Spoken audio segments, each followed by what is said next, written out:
Hi, today I'm going to show you how I wash a super fine fleece, a single lock at a time. This fleece here is a merino. It's been coated, so you can see it's incredibly clean. There's no vegetable matter in this.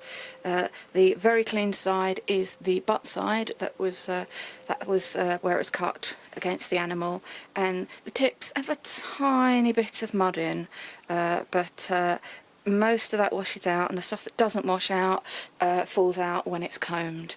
So this is a lovely fleece to work with. It is from, I don't know if you can see that, Rainy Smith. This one is 17.4 microns, so not super fine. She's got some this year that are 14, but still it's very soft, very fine. It's got beautiful crimp. I've separated off, put this away.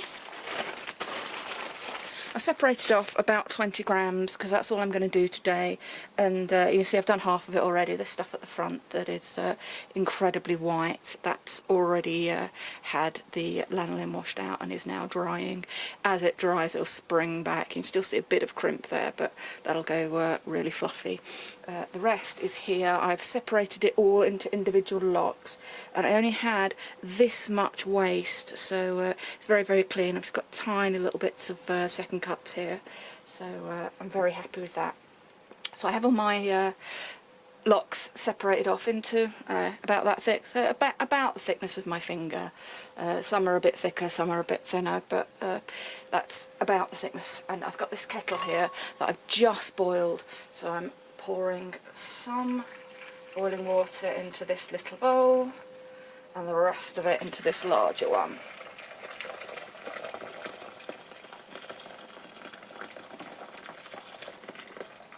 A little bit more in there.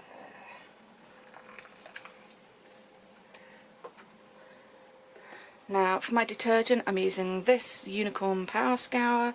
I also sometimes use washing up liquid. In the UK it's Fairy Liquid. I use the lemon because I prefer the smell, but this is just slightly stronger detergent, so I figure for the extra super fancy fleeces I'll use this, even though it's expensive. And I probably put too much in there. You don't need very much at all, just a few drops. So I've got that in. I'm going to give it a stir around just to disperse. I don't want to make any foam with it, just disperse it in the water. Now what I'm going to do is I take one of my locks, and you can see the dirty end here, the tip end, and the clean end, the butt end. I've got a pair of hemostats. I'll hold it by the tip end and I'll just dunk it in this water with the detergent in, and swish it around a little bit, lift it up and put it down. You can see it's really fanned out and gone really fluffy underwater, nicely opened up. So once I've done that end, I pull it along the side to get as much water out as I can, and then put it in the other way up and just dunk the tip in, and I'll leave that for a bit and prepare another couple of locks exactly the same way. So I'm making sure they're all nicely aligned in my bundle, grabbing by the dirty end and washing the butt end. I'm sorry my arm's kind of a bit in the way for this part, but it's not rocket science. Dunking each lock in turn until it really nicely fluffs up. And get out as much excess water as I easily can, and leave that one hanging over the edge and put the dirty end in.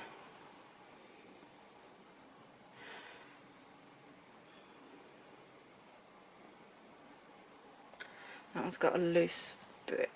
Let's pull that up, put that in.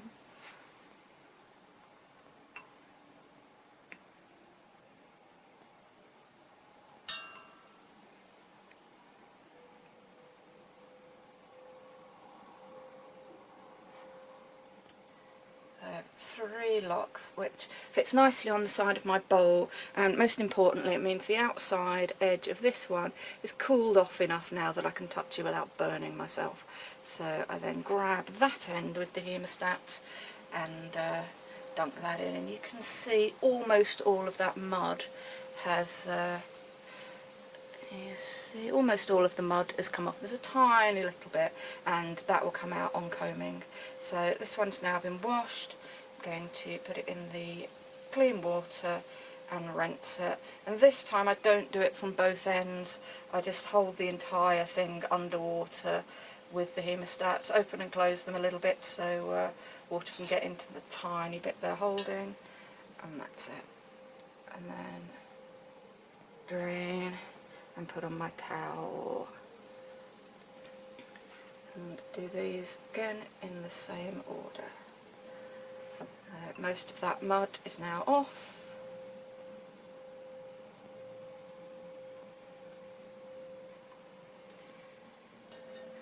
If once these are dry or at least cool, I feel them and they feel a bit slippy, like they've still got some detergent in, I will re-rinse them in water that's hot but cool enough that I can put my hands in, but only once they are cool to room temperature.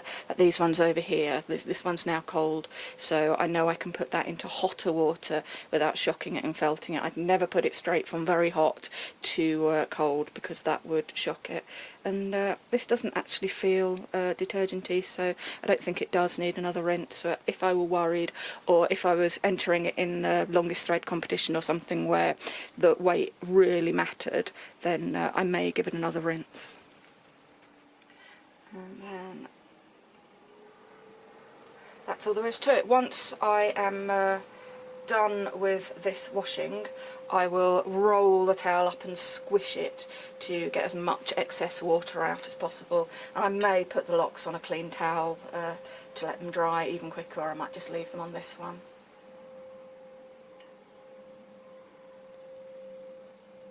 You see, not all of this one was caught, so I have a couple of straggly bits on the end there, but that's fine.